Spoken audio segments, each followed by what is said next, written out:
So, sit down because I'm going to tell you a story that feels like it's straight out of one of those movies you watch on a rainy afternoon. But look, it's not fiction. Thais, this Californian who seemed to have the world at her feet, decided it was time to throw herself into a real adventure. And what better place than Brazil, right? More specifically, Rio de Janeiro, the city where everything seems to pulse at a different rhythm. Thais always had that restlessness, you know? That urge to explore, to live new experiences, to break out of the comfortable bubble of California. And Brazil had always been a place that caught her attention. Maybe because of the soap operas she watched on TV when she was younger, or maybe because of the hot rhythms and the idea of a country full of colors and joy. But the truth is, she wasn't really sure what to expect. And that's precisely where the best stories begin, right? Her trip to Rio was kind of last minute. She decided she was going, bought the tickets, and before she could think too much, there she was, on the plane, crossing the continent. Arriving in Rio was the kind of welcome only Rio knows how to provide. That heat that embraces you as soon as you step off the plane, the smell of the sea mixed with the mountains in the background, and that carioca accent that, to Thais, sounded almost like music. She didn't waste any time. On the first day, she went straight to the beach. She felt the hot sand under her feet, the sea gently hitting her legs, and thought, "This is it, I'm in the right place." But look, that was just the beginning. Rio had so much more to show, and Thais was ready to let herself be swept away. After a few days of beaches and exploring the classic tourist spots like Christ the Redeemer and Sugarloaf Mountain, Thais started hearing about something called a bail funk. And folks, if there's one thing she's got, it's curiosity. So that same night, she got dressed up and went to one of those parties that start late and seem to never end. Let me tell you, the bail funk was an experience that, for Thais, was almost like discovering a new world. The beat of the funk, the way people danced, giving themselves to the music, everything was different from anything she had ever seen. And she didn't stay out of it. Not at all. Thais joined the dance. Literally. She blended in with the crowd, let the sound take over her body, and for a few hours, she forgot about everything. There was only that moment, that night, that beat. But, as with every good story, this one had to have more layers, right? The next day, still with the rhythm of the funk in her head, Thais decided she wanted another authentic Rio experience. That's when someone suggested, "Why don't you go to Maracana to watch Flamengo play?" And that was it, decided. She didn't think twice. Soccer to her had always been something distant, but there in Brazil, it seemed almost like a religion. When she got to Maracana, the first thing Thais felt was the energy of the place. It was like the entire stadium had its own life, pulsing along with the fans. And look, those Flamengo fans are passionate in a way she had never seen before. The songs, the shouts, the way everyone was connected. It was impossible not to get emotional. And of course Thais, who knew nothing about soccer, found herself cheering at every play, shouting along with the crowd, as if she had been a Flamengo fan her whole life. That game became etched in her memory. Not just because of the soccer, but because of the emotion of being there, living that.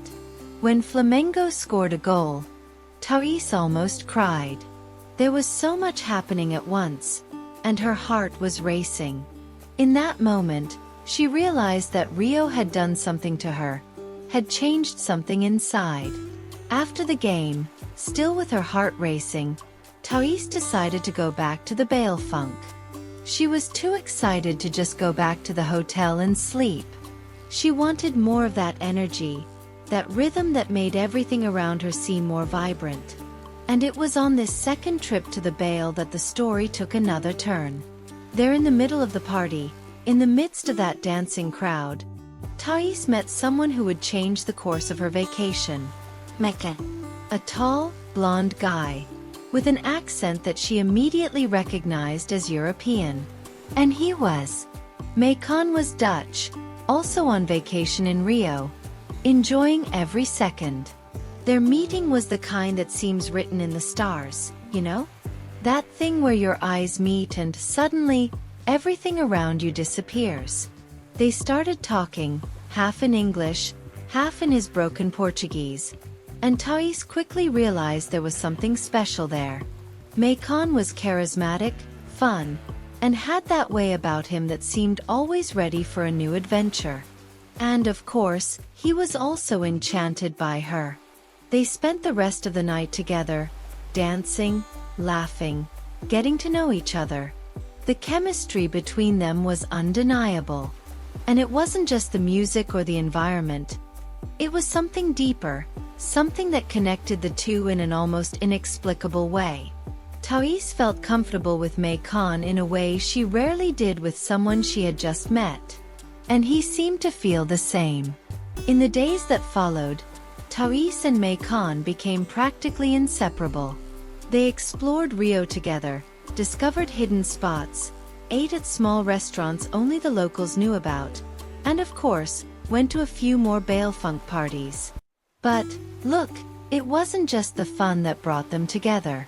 There was something there, something that made them feel like they had found each other at the right time, in the right place. Thais, who had never been the type to fall in love easily, found herself thinking about Maycon all the time.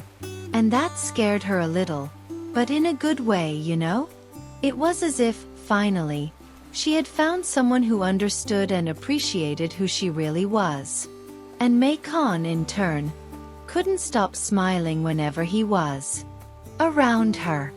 He knew he had found something special, something that, maybe, he had never found before.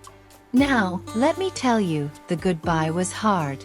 Because, like all vacations, this one also had an end date. Thais had to go back to California, and Maycon back to the Netherlands.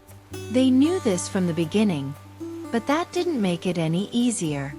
On the contrary, when the day came to say goodbye, they hugged for what seemed like an eternity.